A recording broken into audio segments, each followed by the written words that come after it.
The Galactic Council Chamber was the largest room ever built by any species in known space.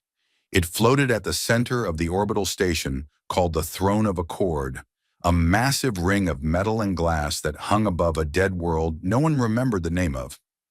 342 species sent their representatives here. They argued, they traded, they made deals that decided the fate of billions.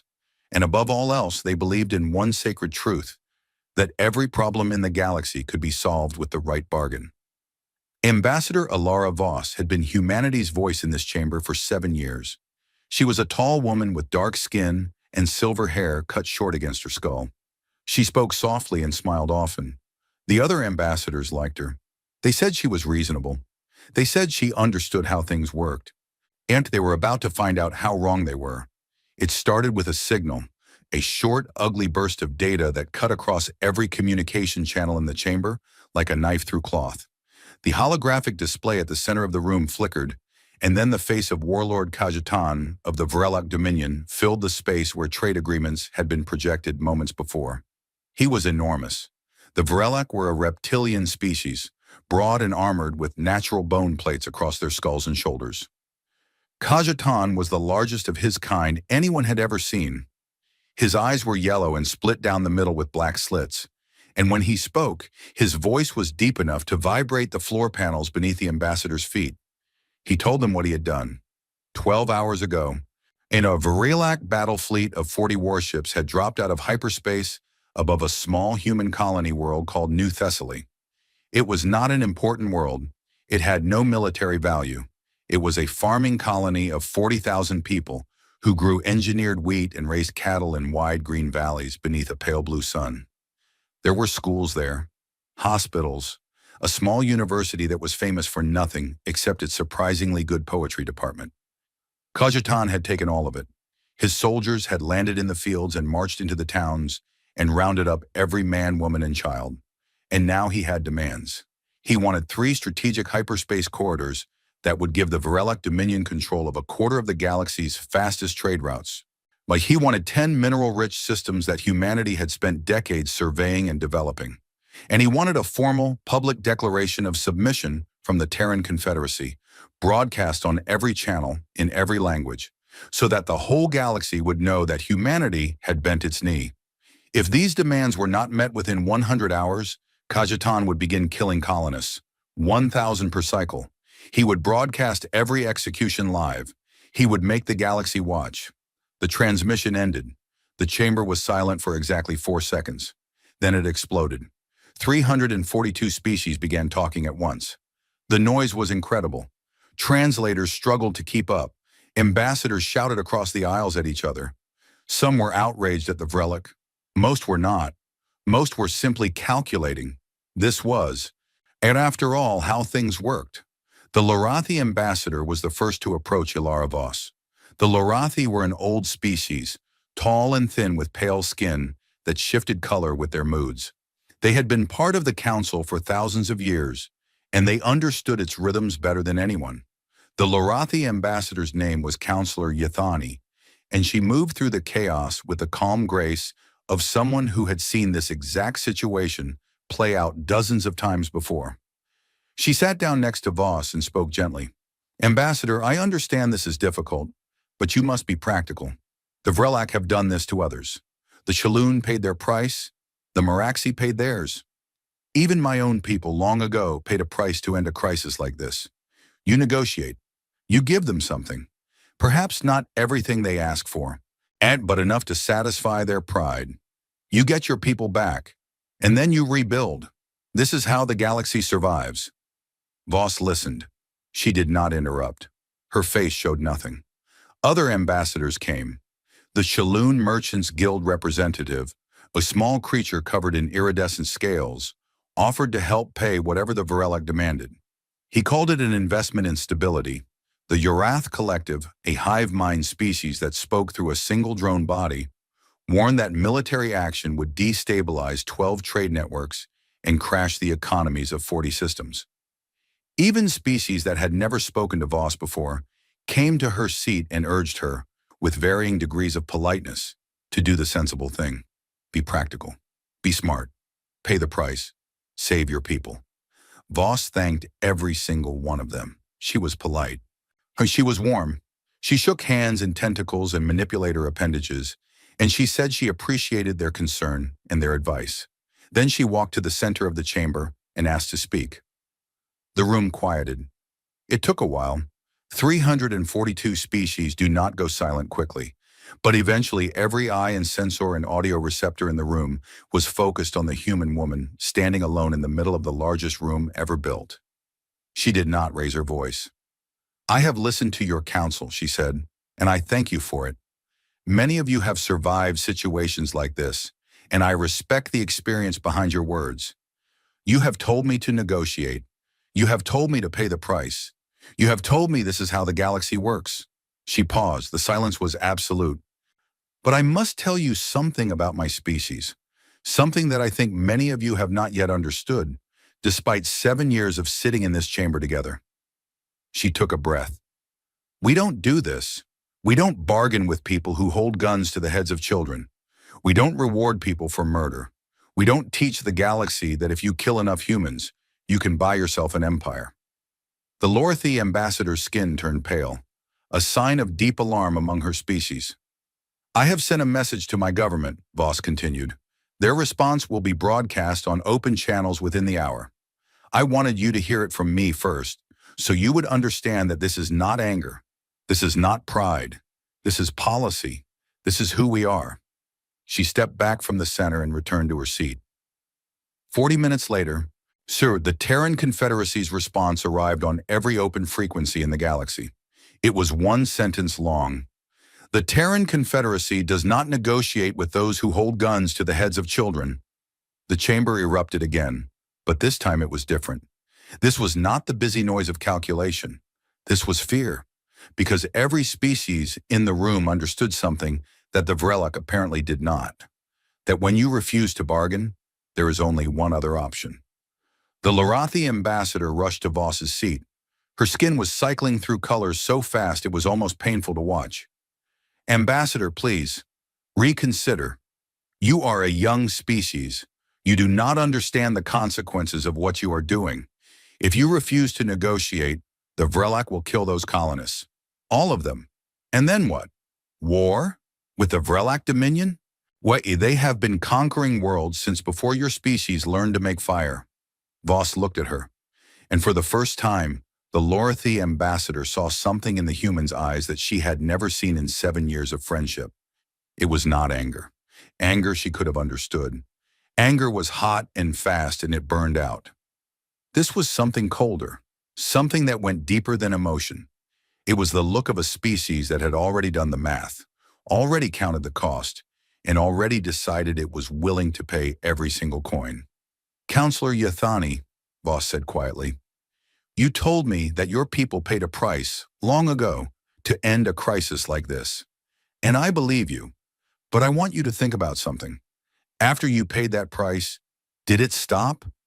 Did the next warlord look at what happened and say, 'I should not do that'?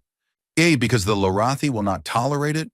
Or did the next warlord look at what happened and say, 'The Lorathi will pay. Let me take something of theirs and see how much I can get'?"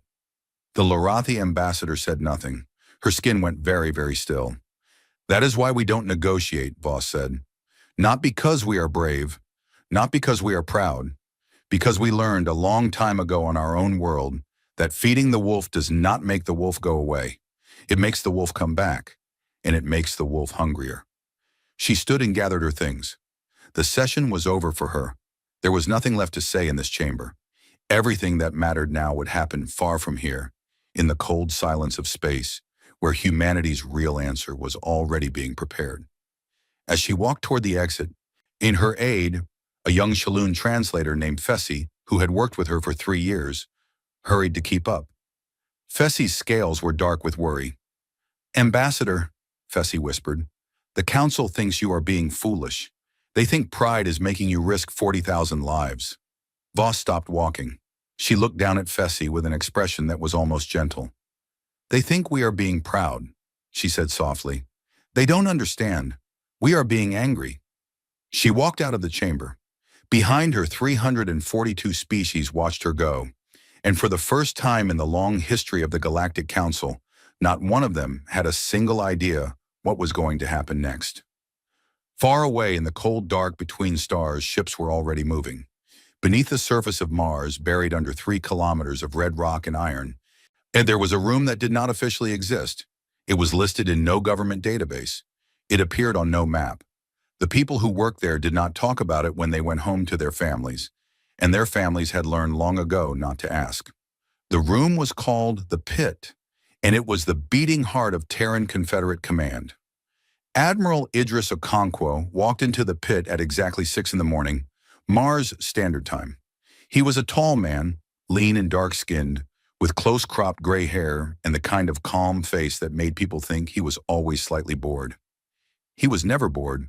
His mind was always working, always calculating, always 3 steps ahead of whatever situation the galaxy had decided to throw at humanity this time. He had been woken up 2 hours ago by a call from the Confederate president. The call had lasted 90 seconds. Most of those seconds had been silence, because there was very little that needed to be said. A colony had been taken. Citizens had been captured. A warlord was making demands. The president had spoken one sentence that mattered. "Doctrine 7, Admiral, you have full authority." Okonkwo had said, "Understood," and the call had ended. Now he stood in the pit, looking at the massive holographic display that filled the center of the room. It showed the new Thessaly system in perfect detail. The pale blue star, the colony world turning slowly in its orbit, and the red markers that represented 40 Vrelek warships surrounding it like wolves around a wounded animal. His staff was already assembled. 32 of the best military minds in human space sitting at their stations, waiting for him to speak. They had all been woken by the same call. They all knew what Doctrine 7 meant. Okonkwo did not rush. He studied the display for a full minute in silence. Then he spoke. "Show me everything we know about the Vrelak fleet composition." Data filled the air. Ship classes, weapon systems, shield configurations, troop numbers. The Vrelak were not a subtle species when it came to war. Their ships were big, heavily armed, and built to intimidate. They had been conquering smaller species for 600 years with the same approach. Show up with overwhelming force, make terrible threats, and wait for the other side to fold. It had always worked before. Okonkwo studied the data and saw what he expected to see. The Vrelak fleet was powerful, but it was configured for intimidation, not for a real fight. Their ships were spread wide around the planet in a display formation designed to look impressive on long-range sensors. Their shields were at standard power, not combat power. Their fighter wings were docked, not deployed. They were not expecting a fight. They were expecting a negotiation. This was going to be their last mistake. "Pull up the deployment status of the 4th, 7th, and 12th Strike Fleets," Okonkwo said. More data appeared. The 3 fleets were scattered across human space, some at base, some on patrol, some running training exercises. Moving them into position without being detected would be the hardest part of the operation. The galaxy was full of sensors, listening posts, and nosy trade ships that would report any large fleet movement to anyone willing to pay for the information. But humanity had spent the last 60 years quietly mapping something that no other species knew about. A network of gravitational blind spots between star systems where hyperspace jumps could be made without triggering any known detection grid. They were dangerous routes. The navigation calculations required to use them were so complex that most species' computers could not perform them at all. Human computers could, but only barely, and every jump carried a small but real chance of catastrophic failure. Okonkwo was going to use every single one of those routes. "I want the 4th and 7th converging on New Thessaly through the Black Line routes," he said. "Full stealth protocol, no active sensors, no communications except tight beam laser relay. They go dark the moment they leave dock." His operations officer, a sharp-eyed woman named Commander Petrov, nodded and began entering orders. "The 12th Fleet," Okonkwo continued, "takes the deep route through the Harlan Gap." He paused. "To Vrelak Prime." The room went very quiet. Every officer in the pit understood what that meant. The 12th Fleet was not going to New Thessaly. It was going to the Vrelak homeworld. It was going to appear in orbit above a planet of 9 billion Vrelak and remind them, personally, directly and undeniably, that their warlord had gambled their lives along with everyone else's. Commander Petrov looked at the admiral. "Sir, the 12th's orders, are they weapons-free?" "No," Okonkwo said. "The 12th does not fire unless fired upon. They arrive, they hold position. Sure, they make sure every Vrelok on that planet can look up at their sky and see what their warlord's choices have brought to their doorstep. And if the Vrelok Homeworld Defense Fleet engages them, then the 12th defends itself with full force, and I will have a very different conversation with Vrelok Prime about what happens next." Petrov nodded and turned back to her console.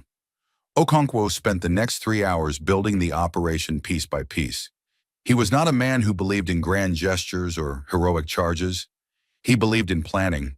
He believed in preparation. He believed that wars were won in rooms like this one, hours and days before the first shot was fired, by people who had thought of everything that could go wrong and prepared for all of it. He named the operation. He called it Absolute Answer.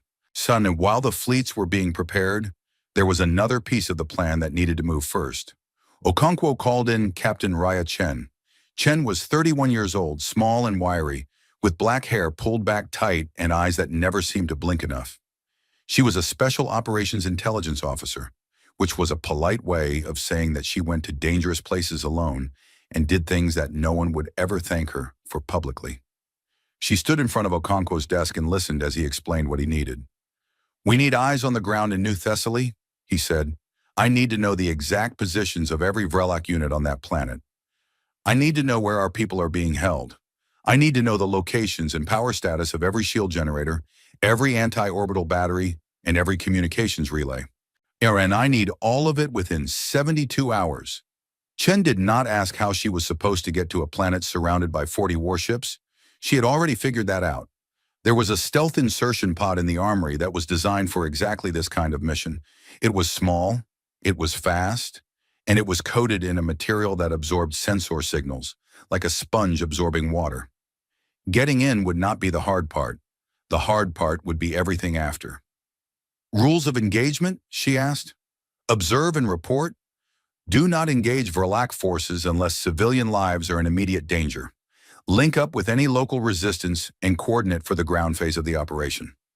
"What ground phase?" Okonkwo almost smiled. "You'll know when it starts." Chen left the pit and was off-planet within 4 hours, when her tiny pod slipping through the dark like a needle through black cloth. While she traveled, Okonkwo received updates from across human space. The response to the crisis was unlike anything he had seen in his 30 years of service. Civilian transport captains were volunteering their ships for supply runs. Retired military personnel were showing up at recruitment offices and asking to be reactivated.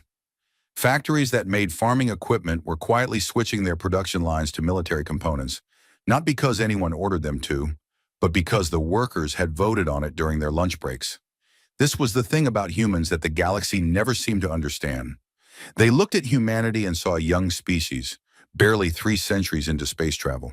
When they saw a species that was friendly and curious and liked to trade and explore and make terrible jokes, they saw a species that smiled a lot and threw parties for no reason and cried at sad movies.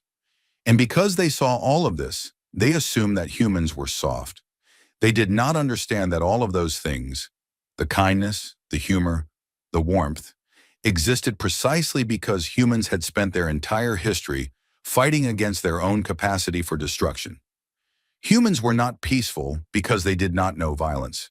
Humans were peaceful because they knew violence so well, so intimately, so deeply, that they had built their entire civilization around the project of keeping it contained.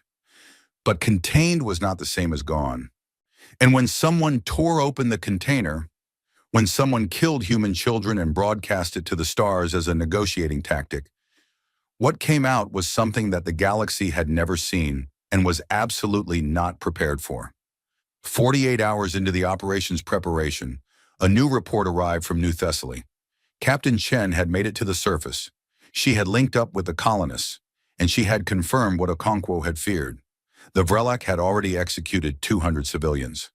Men and women and children lined up in the colony's central plaza and shot while cameras recorded everything. The footage had been broadcast galaxy-wide. Kajetan had called it a demonstration of seriousness. Okonkwo read the report in his office, alone. He read it twice. Then he set it down on his desk and sat very still for a long time. His aide, Lieutenant Commander Fassel, came in 20 minutes later with a scheduling update and found the Admiral exactly where he had left him. Okonkwo's face had not changed. His posture had not changed. But something in the room felt different, like the temperature had dropped by several degrees. "Sir," Fassel said carefully. "Move the timetable up 48 hours, Okonkwo said. His voice was the same as always. Calm, measured, precise. "And add a secondary operational objective." Fasil pulled up his tablet. "What's the secondary objective, sir?" Okonkwo looked at him. His eyes were steady and dark, and absolutely empty of mercy. "When the 4th and 7th are done at New Thessaly, they do not return to base. They proceed directly to Vrellic sovereign space and systematically disable every military shipyard, every weapons factory, and every fleet staging area the Vrellic Dominion possesses. Every single one. I want them left with nothing. Not enough to threaten a trade ship, not enough to bully a colony, nothing." Fassel stared at him. "Sir, that's... The Vrellic have military installations in over 40 systems. Then it will take some time," Okonkwo said. "Make sure the supply lines can support an extended campaign." "Sir, the Galactic Council will..." "The Galactic Council had their chance to solve this problem with words. They chose to tell us to pay the ransom. They chose to tell us that this is how the galaxy works." Okonkwo stood up. He was not a physically imposing man, but in that moment, standing in his quiet office beneath the surface of Mars, he seemed to fill the entire room. "Listen, we are going to show them a different way the galaxy can work. One where taking hostages does not end with a profit. One where the cost of murdering civilians is so high that no rational being would ever consider it again." He walked past Fassel toward the door. "Sir," Fassel said, his voice barely above a whisper, "the colonists who have already died, the ones we couldn't save." Okonkwo stopped. He did not turn around. "We will remember their names," he said. "Every single one. And we will make sure that their deaths are the reason no one ever tries this again." He walked out. Behind him, the machinery of human warfare continued to turn, silent and vast and utterly without mercy for anyone who had chosen to stand in its path. Far away in the dark between the stars, the 3 fleets moved like ghosts through spaces that should have been empty, heading toward a reckoning that the galaxy would never forget. Captain Raya Chen lay flat on her stomach in a drainage ditch at the edge of the colony town of Heraklion, New Thessaly's largest settlement, and watched a Vrellic patrol walk past 6 meters from her face. There were 4 of them, big and heavy in their bone-colored armor, carrying plasma rifles that were almost as long as Chen was tall. They moved with the lazy confidence of soldiers who believed they had already won. She waited until they passed, then slid backward through the ditch and into the shattered remains of a greenhouse. The glass walls had been blown out during the initial invasion, and the plants inside, tomatoes, she thought, or something like tomatoes, had already begun to wilt and brown in the unfiltered sunlight. A hand reached out from behind a row of planting beds and pulled her through a gap in the wall that she would not have seen if she had not already known it was there. The hand belonged to Sergeant Major Thomas Guerrero. He was 71 years old. He had a face like cracked leather, a white mustache that he kept perfectly trimmed even now, and hands that were scarred from 40 years of military service, followed by 20 years of farming. He had retired to New Thessaly because he liked the quiet and the sunlight and the way the wheat fields looked at sunset. He had expected to die here peacefully, in his bed, many years from now. Instead, he was crouched in the ruins of a greenhouse, organizing a resistance movement with the same calm efficiency that had once made him the most respected non-commissioned officer in the Terran Marine Corps. 3 more patrols since you left, he told Chen, leading her through a narrow passage between collapsed walls to a basement that the Vrellic had not yet found. They're getting nervous. Kajetan expected Earth to respond by now. The silence is making them twitchy. Good, Chen said. Twitchy soldiers make mistakes. The basement was crowded. 32 colonists sat or lay in the dim light, and every one of them looked at Chen when she entered. They were farmers, teachers, engineers, shopkeepers. 2 weeks ago, The most dangerous thing any of them had dealt with was a broken irrigation pump or a bad harvest forecast. Now they were the core of a resistance cell, and they were doing their jobs with a quiet determination that made Chen proud in a way she could not quite put into words. A woman named Dr. Adeyezi Nwosu, she had been the colony's veterinarian, spread a hand-drawn map across a table made from a salvaged door. She had spent the last 4 days crawling through maintenance tunnels and abandoned buildings, mapping every relic position in Heraklion. Her map was detailed, precise, and annotated in a tiny, neat handwriting that would have been impressive in a military intelligence officer, let alone a woman who normally spent her days treating cattle for parasites. There are 3 shield generators protecting the main Vrelak camp, Dr. Nwosu said, pointing to 3 red circles on the map. Here, and here. They create an overlapping field that covers about 2 square kilometers. Anything that tries to land or fire from orbit in that zone gets deflected. Power source? Chen asked. Portable fusion cells. Each one is guarded by a squad of 8 Vrelak soldiers. They rotate every 6 hours. Guerrero leaned over the map. The rotation is the weak point. There's a 4-minute window during the changeover when the outgoing squad has left and the incoming squad hasn't fully settled. 4 minutes isn't much, but it's enough. Chen looked at him. Enough for what? The old man's eyes were hard and bright. I spent 20 years growing wheat on this planet. I know every field, every hill, every drainage channel within 100 kilometers of this town. I have 11 people who can move through that terrain at night without being seen. And I have 3 farming combines sitting in a barn 2 kilometers south of here that the Vrelak never bothered to search because they assumed farming equipment wasn't dangerous. He paused. They assumed wrong. Chen almost smiled. This was the thing she had been trained to look for on these missions. The moment when civilians stopped being victims and started being a problem for whoever had made them victims. It happened with humans more often and more quickly than it happened with any other species. The galaxy thought it was strange. Humans did not think it was strange at all. It was simply what they did. You got knocked down. You got up. You looked around for something useful, and then you started fighting back with whatever you had. She sent her report to Fleet Command using a tight beam transmitter that was hidden inside what appeared to be a broken water purifier. The signal would bounce off a relay satellite that she had deployed during her insertion, reach a communications buoy in the outer system, and then travel through a chain of relays to Mars. The Vrelak would never detect it. Their sensors were looking for military-grade transmissions, not the faint whisper of a signal disguised as background radiation. While Chen organized the ground resistance, the galaxy was having a very different conversation about humanity. In the Galactic Council chamber, the mood had shifted from confusion to something closer to dread. It had been 5 days since the Terran Confederacy's one-line response, and in those 5 days, humanity had done nothing visible. When no fleet movements had been detected, no diplomatic channels had been opened, no counter-demands had been issued, the Terrans had simply gone silent, and that silence was starting to terrify everyone. Counselor Yathani of the Lorathi matriarchy sat in her private office above the council chamber and stared at a report that one of her intelligence analysts had prepared. The report was titled Human Behavioral Patterns in Crisis Situations, a Historical Analysis, and it was the most frightening document she had ever read. The analyst, a young Lorathi named Vethan, had spent 3 years studying human history. He had examined every major conflict humanity had fought, from their ancient tribal wars to their world wars to their colonial rebellions to their first interstellar engagements. When he had looked for patterns in how humans responded to different types of threats, what he had found was simple and deeply unsettling. When humans were faced with a threat that they could negotiate around, they were loud. They argued, they debated, they made speeches and filed complaints and held protests. They were messy and noisy, and they took forever to make decisions because every single human seemed to believe they had a right to an opinion about everything.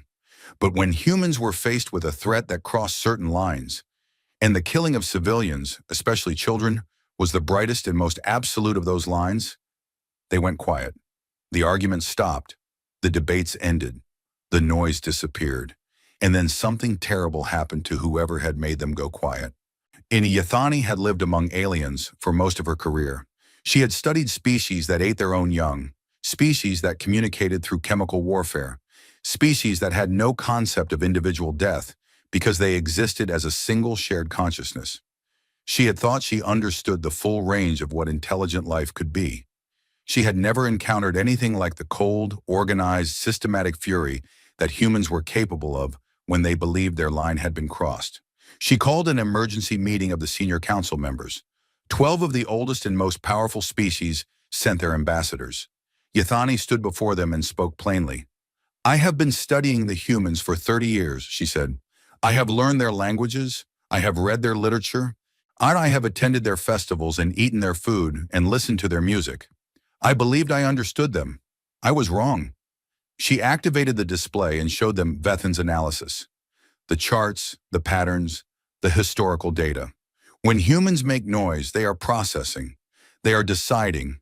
They are still open to persuasion. But when they go silent, she paused. Her skin had gone completely still, which among the Lorathi was a sign of deep and serious fear.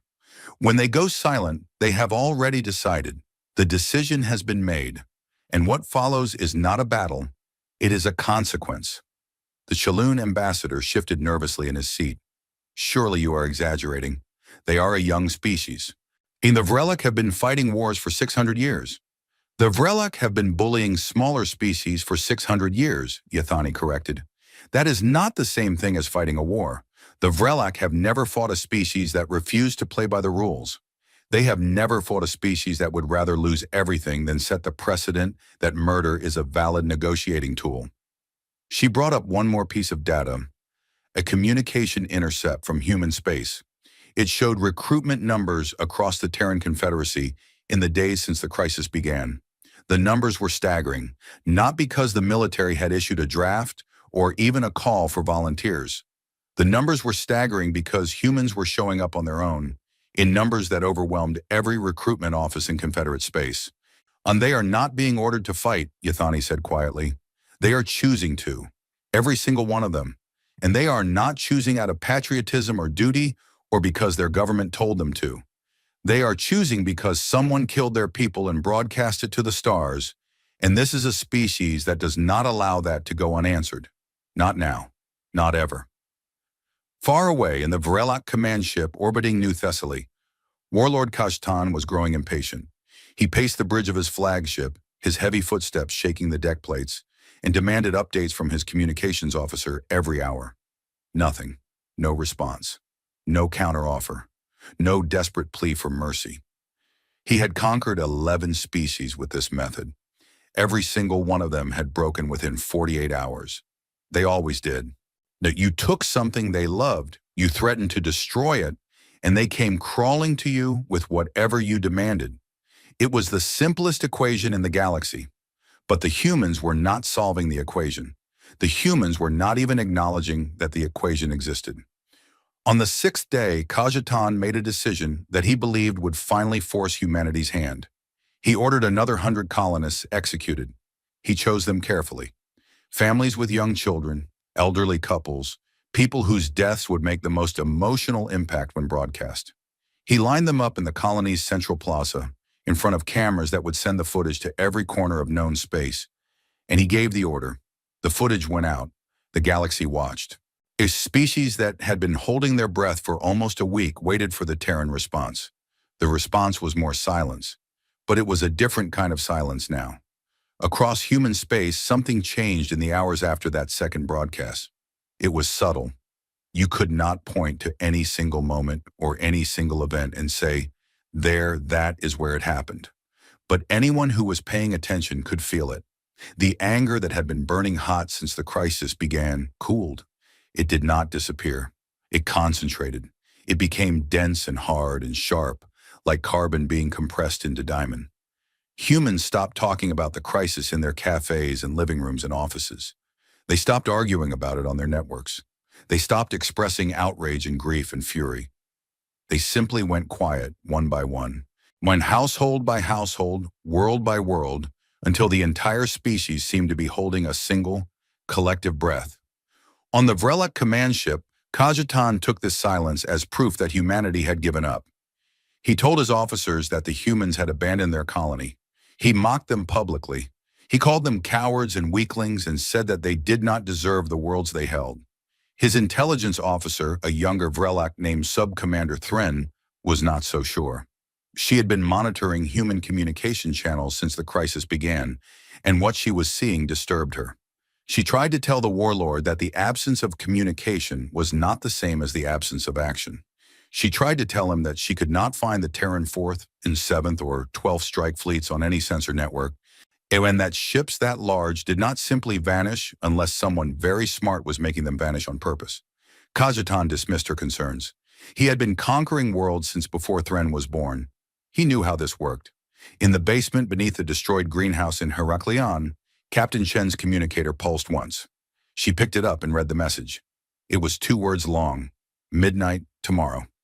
She looked across the room at Sergeant Major Guerrero, who was sitting on an overturned bucket, cleaning a plasma pistol that he had taken from a dead Vrelak soldier 3 nights ago.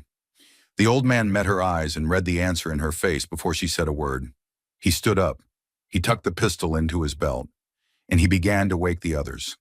Above them, the stars turned slowly in the dark sky of New Thessaly, and somewhere out there, invisible and silent and coming closer with every passing second, 3 fleets full of very quiet, very angry humans raced toward their appointment with a warlord who had made the worst mistake of his life. At exactly midnight, Terran Standard Time, 3 things happened at once, separated by hundreds of light years, but connected by a single, unified purpose. The first thing happened on the ground. Captain Raya Chen crouched in the darkness at the edge of the Vrelak camp's eastern perimeter, watching the shield generator through a pair of optical enhancers that turned the night into shades of gray and green. The generator was a squat, ugly machine about the size of a small house, humming with the deep vibration of contained fusion energy. 8 Vrelak soldiers stood guard around it. Either their plasma rifles held loosely in the way of soldiers who had been standing watch for days without anything happening. Behind Chen, spread out across 600 meters of farmland and drainage ditches and collapsed buildings, 31 colonists waited in absolute silence. They were farmers and teachers and engineers, and 1 veterinarian who had turned out to have a remarkable talent for demolitions. They were armed with a collection of stolen Vrelak weapons, improvised explosives, and 3 farming combines that Sergeant Major Guerrero had spent 4 days converting into something that was technically still a piece of agricultural equipment, but could also punch through reinforced armor plating at close range. Chen watched the guard rotation begin.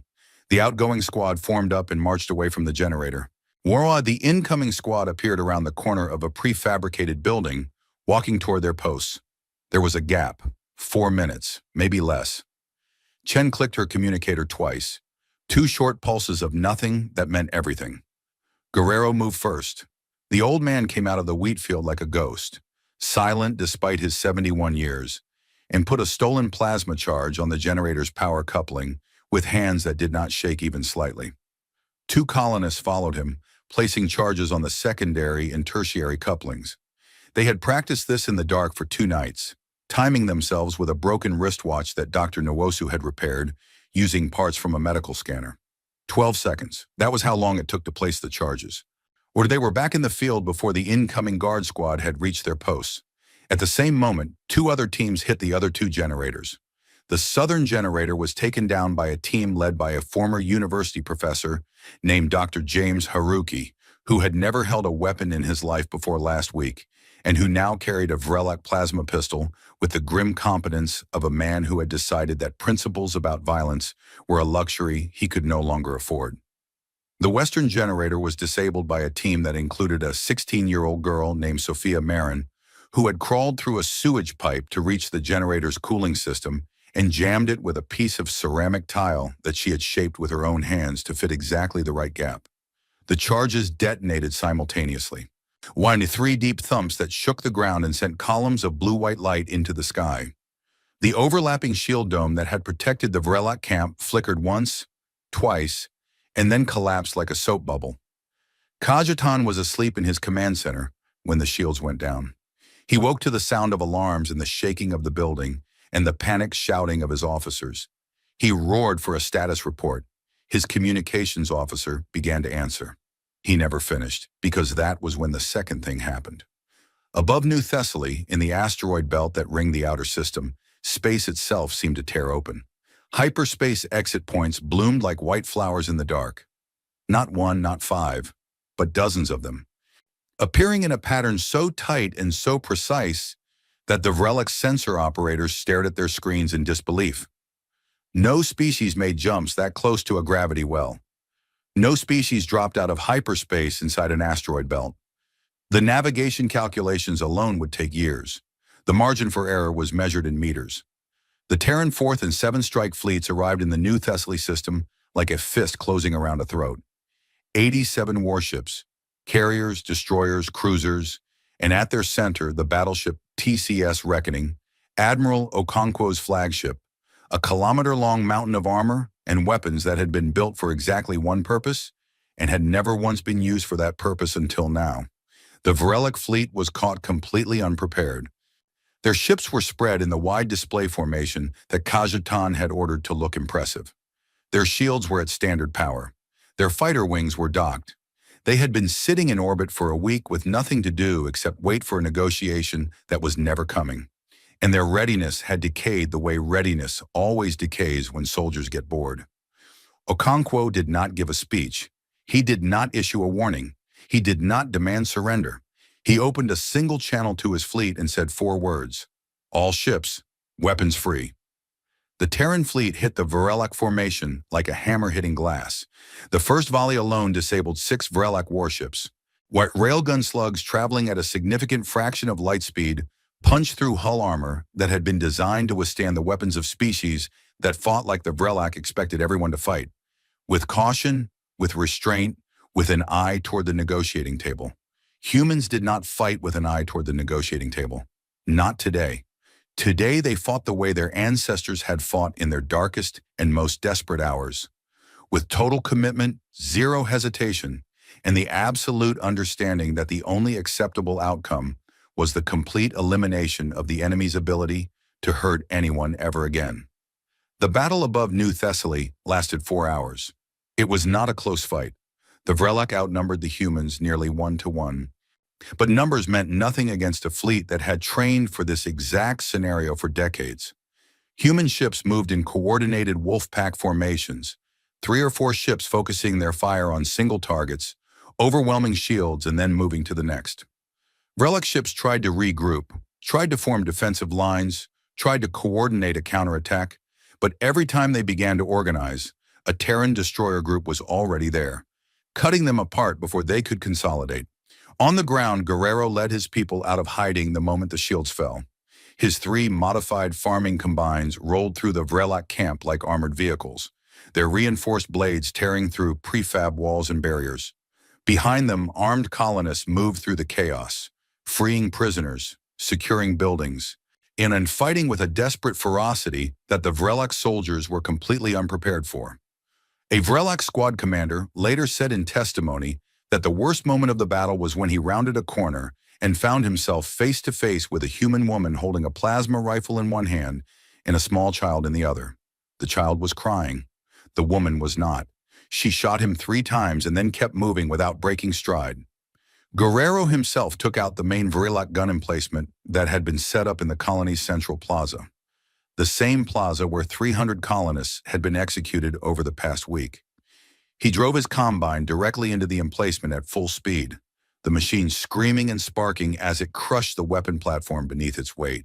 When he climbed out of the wreckage with a cut on his forehead and a broken wrist and a look on his face that made the surviving Vrelak soldiers in the area drop their weapons and surrender without being asked. By the 3rd hour, the ground was secured. By the 4th hour, the sky was clear, and that was when the 3rd thing happened.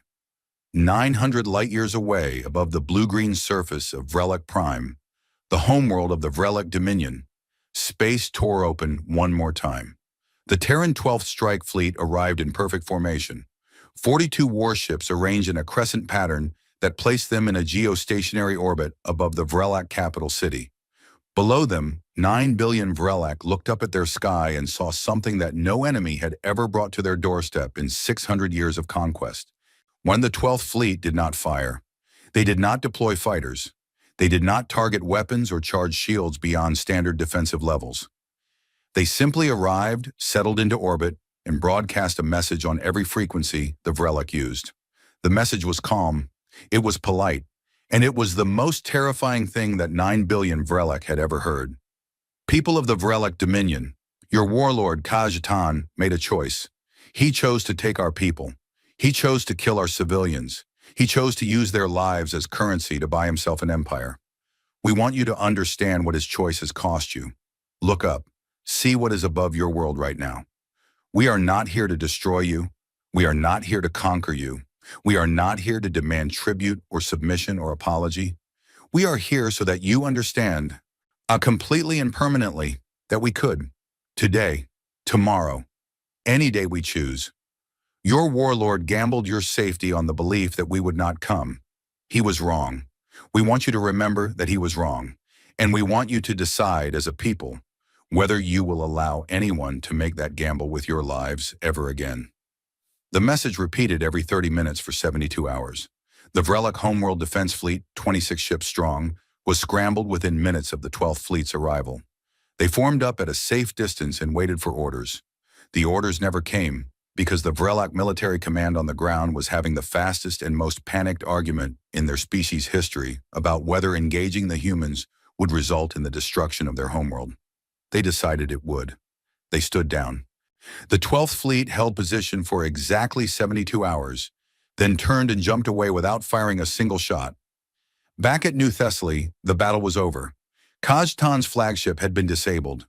Deliberately, precisely, its engines and weapons destroyed while its life support was left intact. A Marine boarding team cut through the airlock and found the warlord on his bridge, surrounded by the bodies of his own officers who had tried to flee and been killed by his personal guard. Khajitan was dragged from the wreckage in restraints. He was enormous, even by Vrelak standards, and it took 4 Marines to hold him as he thrashed and roared. He looked at the human soldiers around him with burning yellow eyes and snarled, "Fools, you could have saved them all.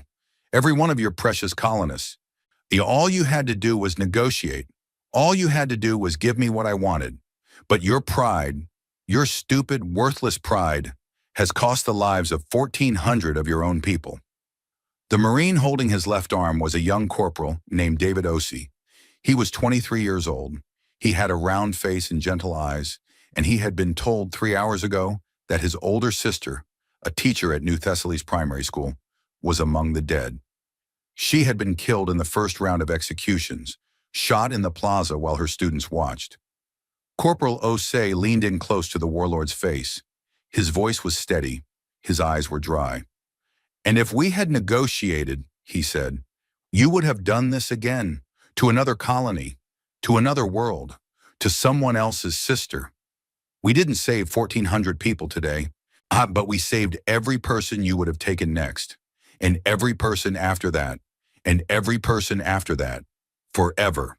He straightened up and tightened his grip on the warlord's restraints.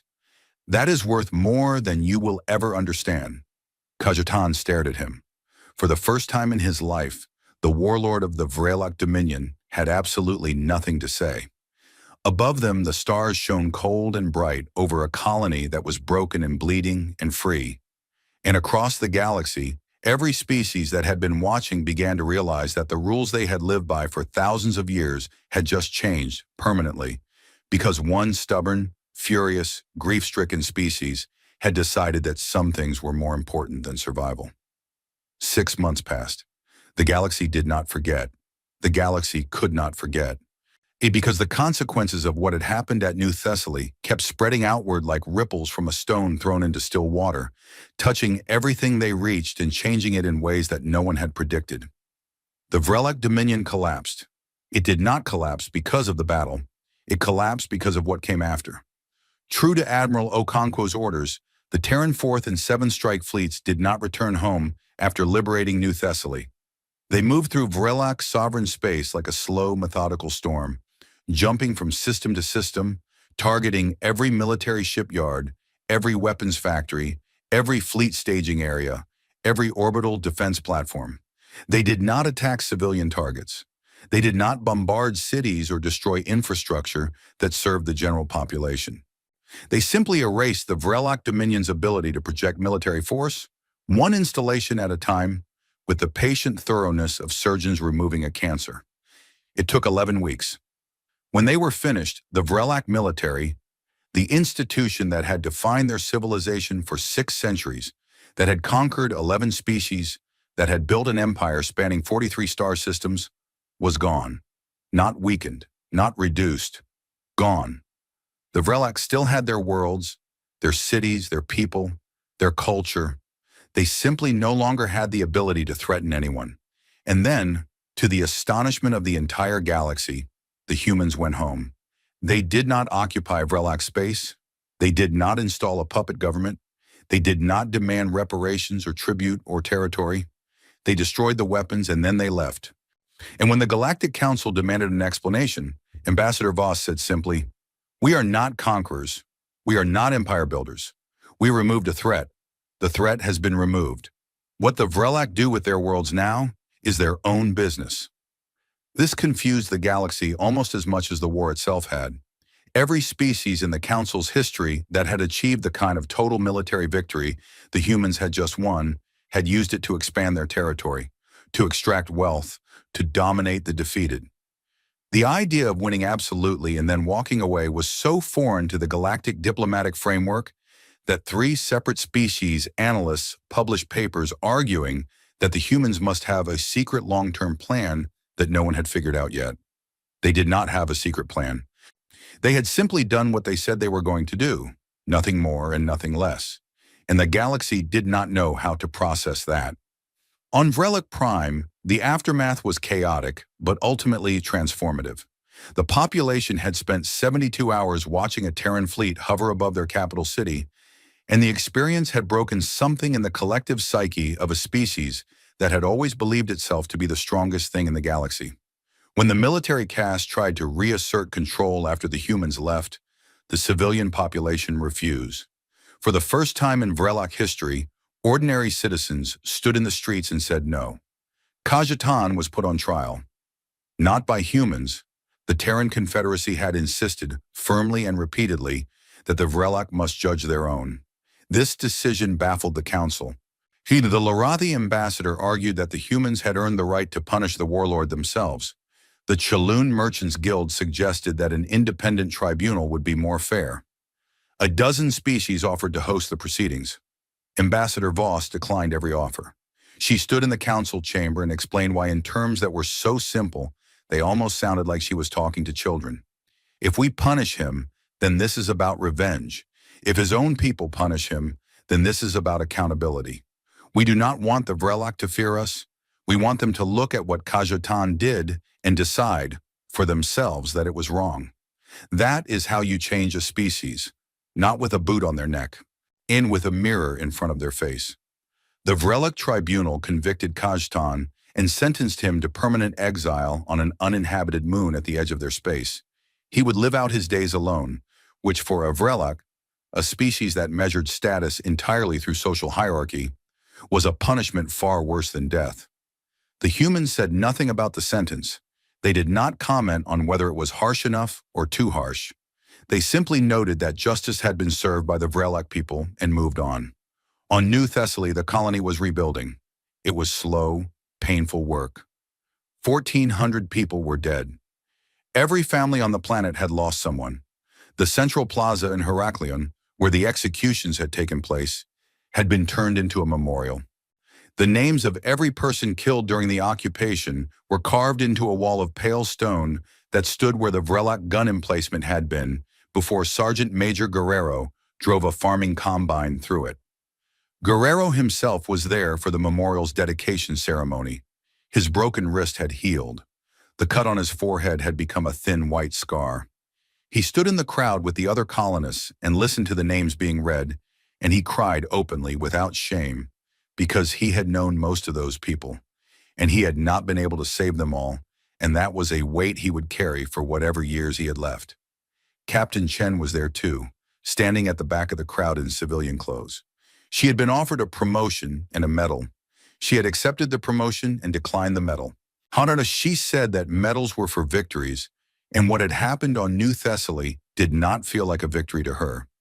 It felt like the least terrible outcome of a situation that should never have happened in the first place. The galaxy watched New Thessaly rebuild and tried to understand what it was seeing. The humans did not rebuild with anger. They did not build monuments to their military triumph or erect statues of admirals and generals.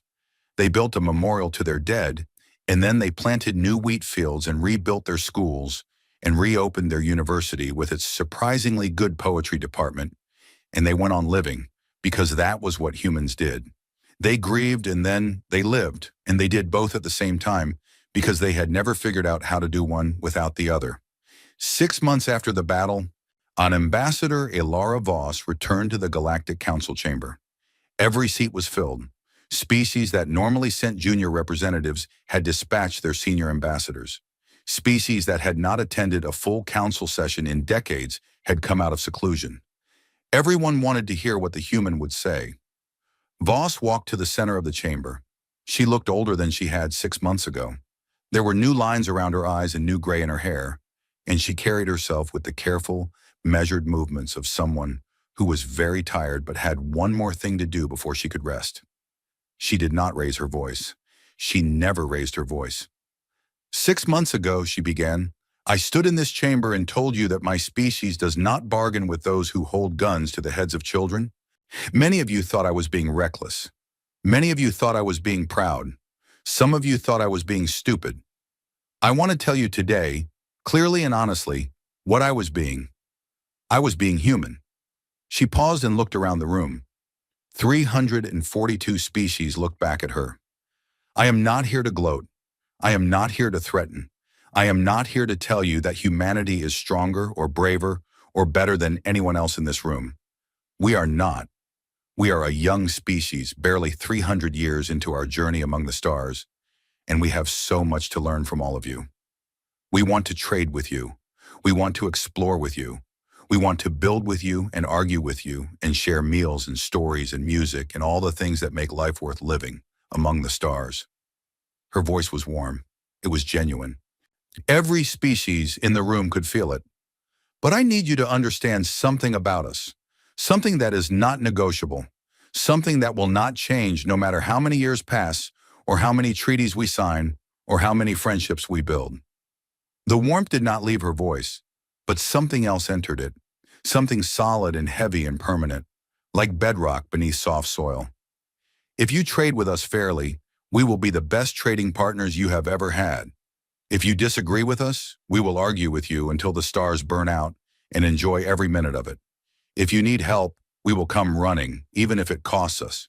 We will compromise on tariffs and borders and cultural differences and 1,000 other things, because that is what civilized species do. She took a breath. Shukr, but if you take our people, if you hold human lives in your hands and try to use them as currency, then the negotiation is over. Not paused, not delayed. Over. And what follows will not be proportional. It will not be measured. It will not stop until the entity responsible no longer has the ability to threaten anyone, anywhere, ever again. This is not a threat.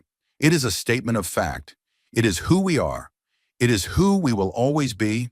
She stepped back. The chamber was completely silent. Not the uncomfortable silence of shock, but the deep silence of understanding.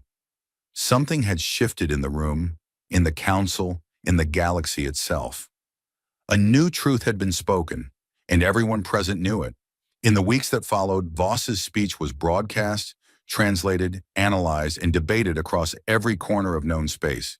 It became known as the Voss Doctrine, and it was studied in military academies, diplomatic schools, and history classes on 1,000 worlds. Some species agreed with it, some disagreed, but no one ignored it, because the humans had backed up every word with action, and action was the one language that every species in the galaxy understood. 3 species approached the Terran delegation privately within a month of the speech. The Pelori, a small amphibian species that had been paying extortion to a regional warlord for 80 years. The Tannic, an insectoid civilization that had lost 2 colony worlds to raiders and been told by the council to negotiate.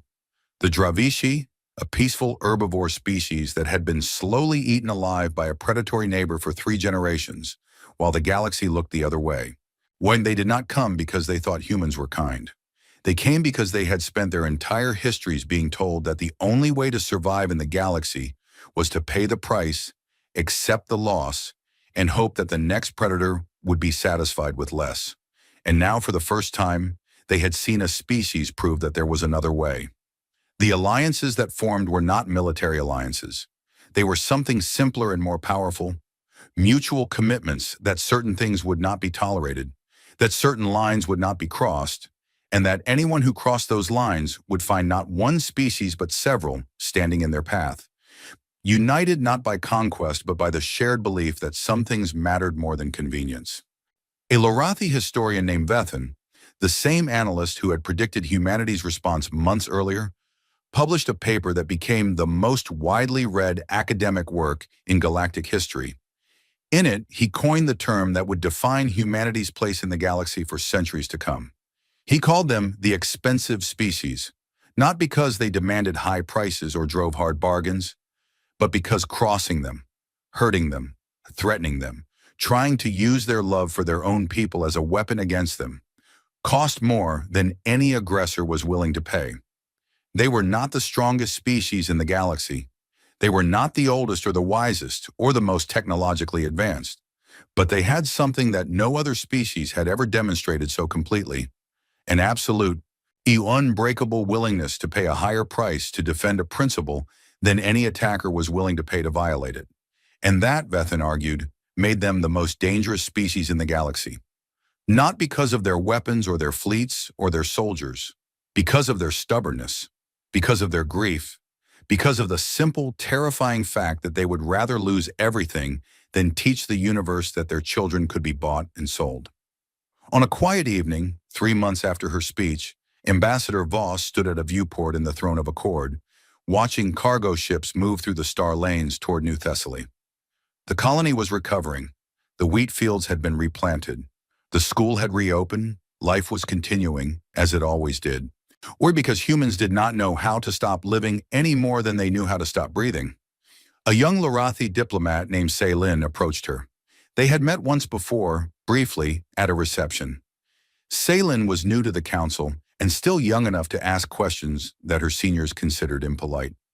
"Ambassador," she said hesitantly, "may I ask you something?" "Of course. Were you not afraid? When you sent that message, when you refused to negotiate, were you not afraid that you would lose everything?" Voss was quiet for a long time. She watched the cargo ships, small points of light moving against the vast darkness. She thought about New Thessaly. She thought about the names on the memorial wall. She thought about Corporal Osei's sister, who had been a teacher, and who had died in a plaza surrounded by children she had been trying to protect. "We were terrified," she said finally. Her voice was soft, almost a whisper. "Every single one of us, from the president to the newest recruit. We were terrified that we were making the wrong choice, that more people would die because of our stubbornness, that the galaxy was right and we were wrong, and the smart thing to do was to pay the price and save who we could." She turned to look at the young Lorathi. "But my species learned something a long time ago, Ceylin. Long before we ever reached the stars. We learned it in dark times, in terrible times, in times when it seemed like the whole world was burning and there was nothing left to hold on to." She smiled. It was a sad smile. The smile of a species that had seen too much suffering to ever be truly carefree, but had never let that suffering make them cruel. If you let fear make you feed your children to the wolf never stops coming to your door. Ceylin stared at her. Then slowly she nodded. They stood together at the viewport for a while longer, watching the ships move through the dark toward a small, stubborn colony that had survived the worst the galaxy could throw at it and was already growing again. Across the galaxy, in the months and years that followed, a new advisory was quietly added to the first contact protocols of every species that maintained diplomatic relations with the Terran Confederacy. It was short, it was simple. It was the most important piece of diplomatic guidance that anyone had ever written. It said, "Galaxy warning. Humans don't bargain with murderers. Plan accordingly." And in a galaxy that had run on bargains and compromises and carefully measured surrenders for 100,000 years, that single sentence changed everything.